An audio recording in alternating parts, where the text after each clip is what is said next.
Right guys, I'm just doing a quick video to let you hear the difference in sound from changing from plastic cogs all the way through to the differential to now full metal cogs, and the difference in sound.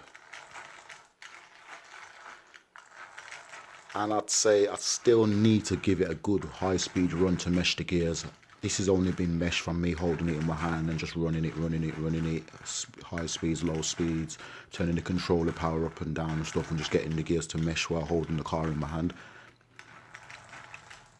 It's quieting down a lot, and now it seems more settled and not so loud. The main noise purely is coming from the spur and the pinion. You can't actually really hear the diffs or anything like that. It's just purely the spur and the pinion. So probably depending on the type of metals you're using for them, it's going to change the sound slightly different. As you can see, I'm barely touching the car, and you know, look, it rolls smoothly, barely touching the car. I've done the bearings. Only problem is you have two different size bearings in your hubs. The small set come for the outsides. The inside bearings, the bigger set, haven't come yet, so I'm still running the normal standard bearings on the inside, but the stability feels good. You can see the roll's great.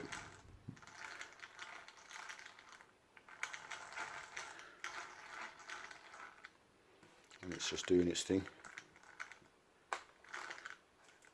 Tyres do look a bit fresh. It's only because I sprayed a bit of WD-40 on them.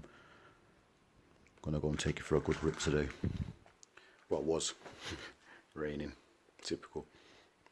Finished my car yesterday and I can't drive it. Oh well. You can hear the sound difference in that now. I'm waiting for a gyro to come to improve the stability, and that'll be it then. Almost done. Just tiny little things to do. Little things like this that I'll put on there when it rolls. Stop it sliding on the roof, and if it goes sideways, if it flips over, you know, if your car goes over, it's giving it a higher point, which is very rocky, so more than likely it's going to right itself again. Do you know, right? So it's pretty good having them. You can see your car can take quite a bit on the roof, and it's not doing anything to the bodywork. Spoilers barely touching the floor also, so it's just a lot better. So yeah, and that's just using the metal arms, because obviously I don't like using the adjustable, so I just stripped them down, took one end off, left one end in, put some heat shrink wrap on it, heated it up so it hugs it nice and tight, and then simply just pushed it in, and it just fitted nice and snug. I might put bolts in and screw them in so they don't come out. It depends. If I roll it and stuff and they start flying out, then yeah, I'll just screw little bolts in, and but at the moment it'll do the job. I don't plan on rolling. Spend a lot of attention to all the details in performance, handling, watching a lot of these videos online and stuff like that, you know, so you know, you can hear that that's all metal gear servo. Just a cheap one, but all metal gears. All inside the little cogs are all metal.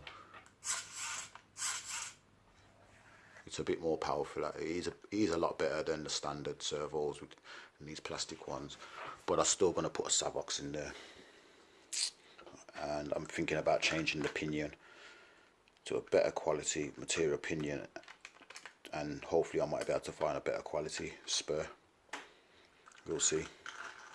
But at the moment, this car's just ready.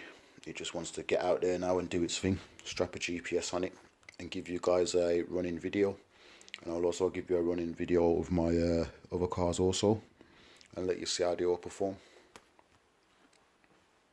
A959B, brushless upgrade, minimal upgrades to the rest of the car for best performance